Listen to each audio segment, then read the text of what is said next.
There is a certain kind of man you might know. Maybe he used to be everywhere. The one who showed up.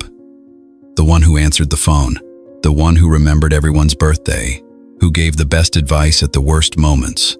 Who held the group together without anyone ever asking him to. And then one day, without a dramatic fight, or a public breakdown, or even a real goodbye, he just started to disappear. He stopped returning texts as quickly. Then he stopped returning them at all. He skipped the gatherings. He quit the group chats. He moved through the world more quietly, more deliberately, and he seemed somehow both further away and more at peace than you had ever seen him. And you found yourself wondering, what happened to him? Did we do something wrong? Is he depressed? Is he okay? Or maybe you are that man. Maybe you are sitting with this right now because something in the last year or two has shifted inside you so completely that the life you used to live no longer fits the person you are becoming, and you cannot explain it to anyone around you without sounding cold or ungrateful or like you think you are better than everyone else. You are not cold. You are not broken. You are not having a midlife crisis, and you do not have a problem. What you are going through has a name. It has a psychological structure, and understanding it might be the most important thing you do today. This is the psychology of men who pull back from the world, and we are going to walk through it completely. Every man who eventually withdraws from his social world goes through a moment that is almost impossible to describe to someone who has not felt it themselves. He is sitting somewhere ordinary, at a dinner table, in a bar with friends he has known for 15 years, at a family cookout on a Sunday afternoon, and something inside him goes very quiet. Not numb, not sad, just quiet. And in that quiet, he looks around at the people he loves and he thinks, I have no idea who I am in this room. Not because anything bad happened, not because anyone said something cruel, just because in that moment, the distance between the face he is wearing and the person living behind it becomes too wide to ignore. Carl Jung, the Swiss psychiatrist who spent his life mapping the architecture of the human mind, had a name for that face we wear. He called it the persona. The word comes from the Latin term for the masks that ancient theater actors would hold up in front of their faces to signal what character they were playing. The hero, the king, the fool. Jung argued that every one of us builds a persona as we grow up. We learn, through 1,000 small corrections and rewards, exactly what version of ourselves is acceptable to the people around us. We learn which parts of our personality get us loved, and which parts get us punished, and we become extraordinarily good at performing the version that keeps the peace. For most men, this performance is not conscious. It does not feel like lying. It just feels like being a good son, a dependable friend, a reliable coworker, the kind of guy people can count on, the kind of guy who does not make things complicated. But here is the cost that almost never gets talked about. The longer you wear a mask, the harder it becomes to feel your own face underneath it. You start to confuse the performance for the reality. You say you are fine so many times that you genuinely cannot tell whether you are fine or not. You fill every role people hand you so smoothly and so completely that you lose track of whether you actually chose any of those roles or whether they just accumulated around you over the years without your permission. And then one day, the mask starts to crack, not because you want it to, not because you planned anything, but because the psyche has its own immune system, and it will eventually reject whatever is foreign to it, no matter how long you have been tolerating it. For a lot of men, that cracking feels, at first, like irritability, like a strange restlessness, like the urge to cancel plans you would normally keep. You start finding small excuses to stay home. You start dreading social situations that used to feel easy. You sit in rooms full of people who care about you, and you feel, inexplicably, completely, alone. That is not depression. That is awakening. And the two can look almost identical from the outside. The withdrawal is not rejection. It is recalibration. He is not moving away from the people in his life. He is moving toward himself, for what might be the very first time. Once a man starts to feel that crack in the persona, he also starts to notice something he had been too busy to see before. He starts to notice where his energy actually goes. Think about energy the way you think about money. You have a certain amount of it, not infinite. Every interaction, every relationship, every role you play draws from that account. Some relationships add to it. Some drain it. Most people spend their whole lives without ever sitting down and auditing the books. The man we are talking about, when he finally runs that audit, finds something that shocks him. He has been operating at a deficit for years. He is the one who shows up. He is the one who listens. He is the one who solves the problems, absorbs the chaos, holds the space. He gives energy out constantly and consistently. And somewhere along the way, it became so automatic that nobody, including himself, ever questioned whether it was sustainable. And then one day he is sitting there exhausted at 9 o'clock at night after a full day of work, and he gets a text from a friend. And the text is not, "Hey, how are you doing?" The text is a problem, another request for his time, his attention, his emotional labor. And for the first time, he does not immediately reach for his phone to respond. He just sits with the notification and thinks, "I have nothing left to give right now." That is the moment. That is the audit.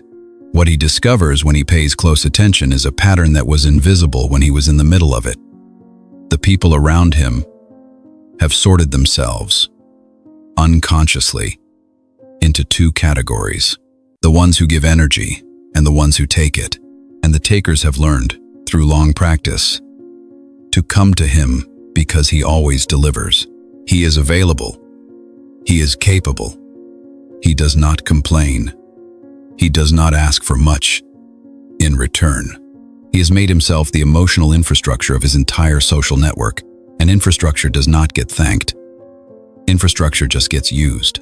Jung wrote about what he called the wounded healer.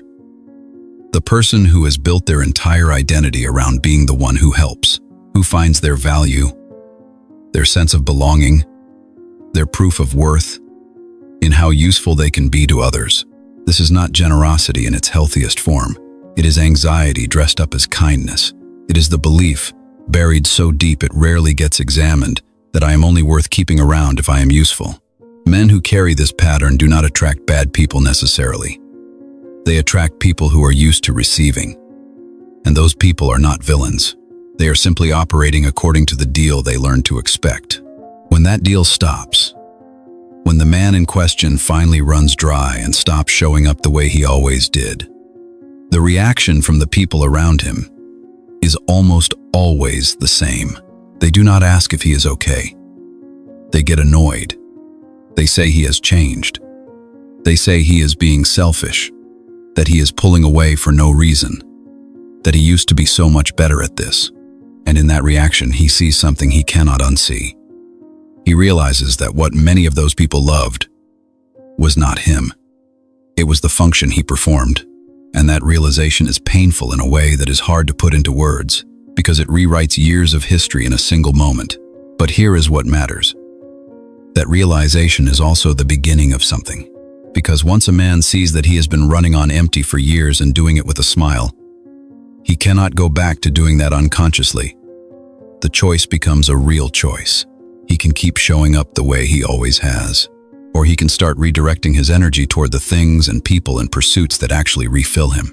Most men, when they reach this point, choose to redirect. And that choice looks, from the outside, like disappearing. There is something underneath both of the things we have talked about so far. Something that made the mask necessary in the first place.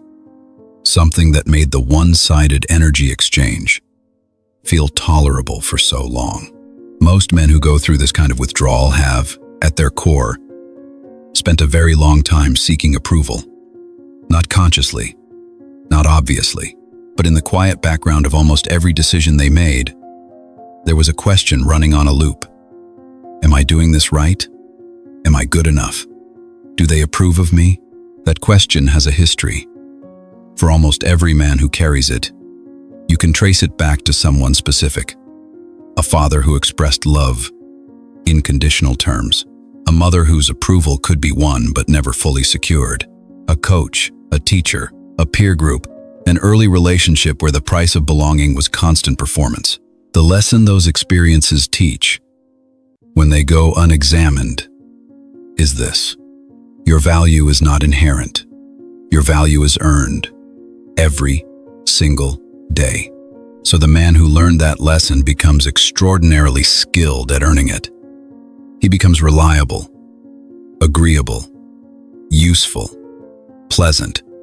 He learns to read rooms. He anticipates what people need before they ask for it. He smooths over conflict. He makes himself easy to be around, and he is rewarded for all of it, which confirms the lesson. The approval comes, the belonging comes, the relationships deepen, and he concludes that the strategy is working until it stops working. The problem with building your identity on external approval is that approval is a moving target. No matter how well you perform, there is always someone who wants a slightly different performance. No matter how much you give, there is always a reason it was not quite enough. And at some point, usually after a particularly clear moment of rejection or ingratitude, a man starts to ask a question he has never asked before. Why am I doing this? End quote. Unquote. Not rhetorically. Genuinely. Why am I contorting myself this way? Who am I actually doing this for?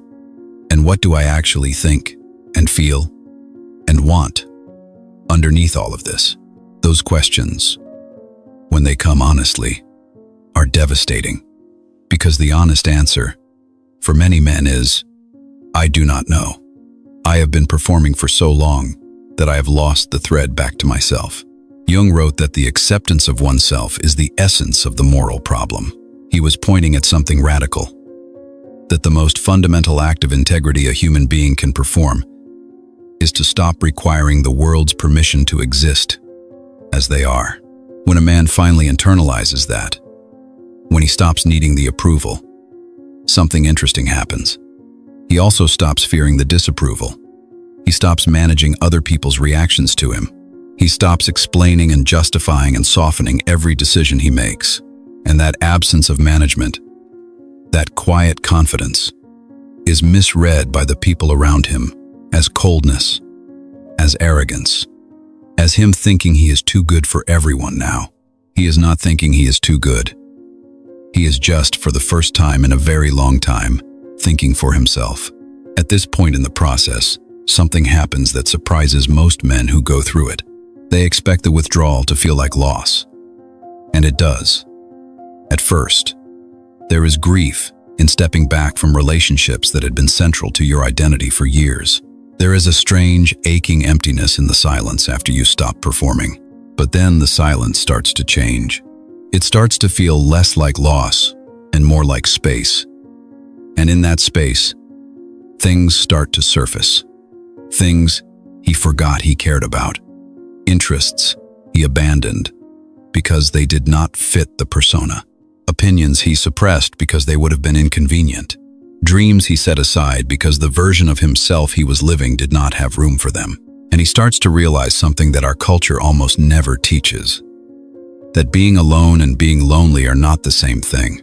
Loneliness is the pain of disconnection. It is the ache of wanting to be truly seen and known, and not finding that anywhere. Loneliness is real, and it is hard, and it is worth taking seriously. But solitude is something different. Solitude is the experience of being in your own company and finding that company to be enough. Solitude is the capacity to sit with yourself without discomfort. And that capacity, for most people in modern life, is alarmingly underdeveloped. We are surrounded by noise, by notifications and group chats and social media feeds, and the constant availability of entertainment. We are never more than 30 seconds away from a distraction. And what that means is that most people go years, sometimes decades, without ever really sitting with themselves long enough to know who they are. The man who withdraws from the social world and enters solitude on purpose is doing something that most people are too afraid to do. He is choosing to be with himself. And what he finds there is not emptiness. What he finds is himself. Jung described this process as necessary. He said that consciousness itself grows in solitude, that the voices we most need to hear are inaudible under the noise of other people's expectations, that before a person can truly be present with others, they have to first be genuinely present with themselves. This is the part that the people left behind find hardest to understand. They see a man pulling away, and they interpret it as rejection. They ask what they did wrong. They wonder if he is angry or depressed, or if he has just decided he is better than everyone now. But what he is actually doing is not moving away from them. He is moving toward himself. And paradoxically, the more fully he arrives at himself, the more genuinely present he will eventually be able to be with others. Because there is a version of connection that is built on dependence, on shared performance, on the comfort of knowing everyone will keep playing their assigned roles. And then there is a version of connection built on actual truth, on two people who are genuinely themselves in each other's presence, who have chosen the relationship not because they need it to survive, but because they want it. The man in solitude is clearing the ground for the second kind. Now we need to talk about something that does not always get its own conversation, but that drives the withdrawal of a significant number of men. Sometimes a man does not gradually outgrow his social world. Sometimes he is pushed out of it, not by a stranger, not by an enemy, by someone he trusted. Betrayal in close relationships is one of the most psychologically disorienting experiences a person can go through, not because the pain of it is so sharp, though it is, but because it forces you to rewrite your understanding of reality. You had a model of a person. You had evidence, real evidence, that this person was trustworthy. You built a structure of trust on that foundation. And then the foundation turned out to be hollow. What do you do with that? Most men do not talk about betrayal. Not directly, because talking about it requires admitting vulnerability, which requires admitting that you trusted someone enough to be hurt by them, which feels, in a culture that celebrates male self-sufficiency, like a form of weakness, so it goes underground. It becomes a quiet restructuring of the way he moves through the world. He gets more careful, more measured. He stops assuming good intentions automatically. He starts paying closer attention to actions rather than words. He builds walls that are invisible from the outside, but very, very real from the inside. And his social circle shrinks. Not because he hates people, because he has updated his understanding of risk. He now knows, in a way he did not know before, that the closer someone is to you, the more damage they can do. And having felt that damage once, he is not in a hurry to make himself that vulnerable again. People around him see the contraction and misread it. They call him paranoid. They call him guarded.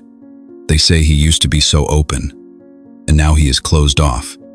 And it is a real shame. What they are missing is that his new caution is not a defect. It is information. It is the result of having processed a real experience and updated his behavior accordingly. That is not damage. That is learning. The question for a man processing betrayal is not, how do I go back to trusting the way I did before? You cannot go back. The person who trusted that freely did not have the information you have now. Going back would not be healing. It would be amnesia. The real question is, given what I know now, what does healthy trust actually look like for me? How do I stay open enough to build real relationships without leaving myself so exposed that one person's choice can collapse my entire world? That is the work. And it is slow. And it is private. And it looks, from the outside, like a man who has become distant and hard to reach. But he is not hard to reach because he does not care. He is hard to reach because he is figuring out who actually deserves to reach him. Every thread we have pulled through this conversation leads to the same place: the cracking mask, the energy audit, the end of approval seeking, the turn toward solitude, the processing of betrayal. All of it is preparation for something Jung called individuation. Individuation is probably the most important concept in all of Jungian psychology, and it is also the one most people have never heard of. It is not about becoming special. It is not about separating yourself from society and deciding you are too evolved for ordinary life. Jung was actually very clear about this. Individuation, he said, does not shut one out from the world. It gathers the world to oneself. What individuation means, at its core, is this: the process by which a person stops being who they were required to be and starts becoming who they actually are. That sounds simple. It is not, because who you were required to be is deeply embedded. It is in your habits and your reflexes and your automatic responses. It is in the way you hold your body in certain rooms and the way your voice changes around certain people. It is in the beliefs you carry about what you deserve, what you are capable of, what kind of person you are allowed to be. Individuation requires confronting all of that, holding it up to the light, deciding what is genuinely yours, and what was handed to you by people who were themselves shaped by people who were shaped by people, none of whom necessarily knew you at all. Jung called this confronting the shadow. The shadow is the collection of parts of yourself that you have rejected, suppressed, or denied over the course of your life. Not because those parts are evil, but because they were inconvenient, because they did not fit the persona, because showing them felt dangerous. Your shadow might be your anger. Your shadow might be your sensitivity. Your shadow might be your ambition, or your desire for solitude, or your grief, or your hunger for something more than the life you have built so far. Whatever it is, it has been there the whole time, living in the basement of your psyche. And the longer you ignore it, the more it shapes your behavior from the underground. It leaks out sideways. It shows up as irritability when you feel like you have no reason to be irritable, as self-sabotage when everything seems to be going well, as a nameless dissatisfaction that no external success ever quite touches. The man who withdraws from the world and enters into genuine solitude creates the conditions for the shadow to surface. That is partly why it is frightening, not because he is falling apart, but because in the quiet, parts of himself that he has never fully faced start becoming visible. And that confrontation is the work, not the dramatic kind of work that looks like transformation from the outside. The quiet, grinding, honest kind of work of sitting with yourself and asking, what do I actually think? What do I actually value? What do I actually want my life to look like? Not the life I have been telling people I want, the one I actually want. When that process runs its course, and it takes time, real time, something emerges on the other side that is hard to describe to anyone who has not been through it. The man comes back, not to the old life, not to the old relationships in the old forms, but back to the world. And he is different in a way that is difficult to articulate but immediately visible to anyone who knew him before. He is quieter. He speaks less. But when he speaks, what he says lands differently, because it comes from somewhere real. He is less agreeable. He pushes back. He says no without apology. But his presence is warmer, not colder, because he is actually there instead of performing being there. He has fewer friends, but the relationships he keeps are dense with actual trust, actual reciprocity, actual willingness to be honest with each other. And he does not miss the ones that fell away, because he understands now that their purpose was not to last forever but to teach him something about himself. Jung said that the privilege of a lifetime is to become who you truly are. Not a more impressive version, not a more polished version, the real version. with all of its edges and contradictions and specific, particular hungers. That is what the withdrawal is pointed at. Not escape, not superiority, not punishment for the people left behind. Just that. Just the long, difficult, completely worthwhile work of becoming real. If you have listened to all of this, and you recognize yourself, I want to say something directly to you. You are not cold. You are not broken. You are not selfish or damaged, or going through a phase that will pass if you just push through it. What you are going through is real. It is hard, and it is exactly what it needs to be. The people in your life who cannot hold space for this version of you, the one that is quieter and less accommodating and more committed to its own truth, were not meant to make this part of the journey with you. That is not a judgment of them.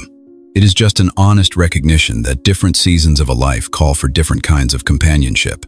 The ones who are meant to be there will be there. They will not need you to perform.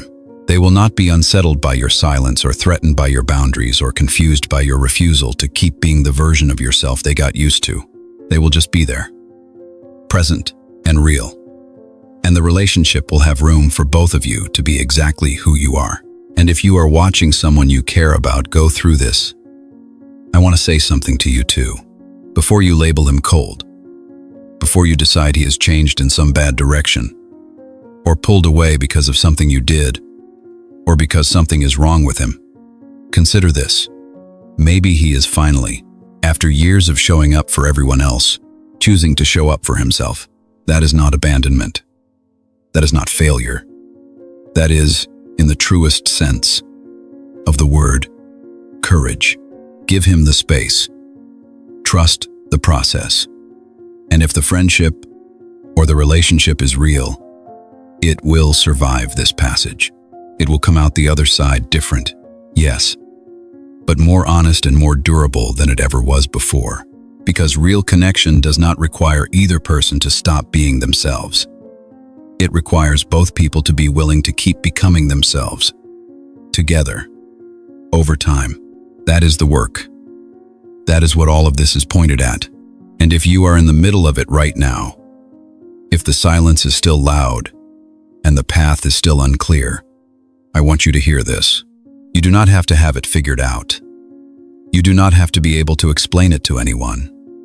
You do not have to make it comfortable for the people who are unsettled by your transformation. You only have to keep going. Keep being honest with yourself. Keep making room for the version of yourself that has been waiting, patient and persistent, for you to finally stop running from it. Because the life on the other side of this, the quieter, smaller, truer life, is worth every difficult moment of the getting there.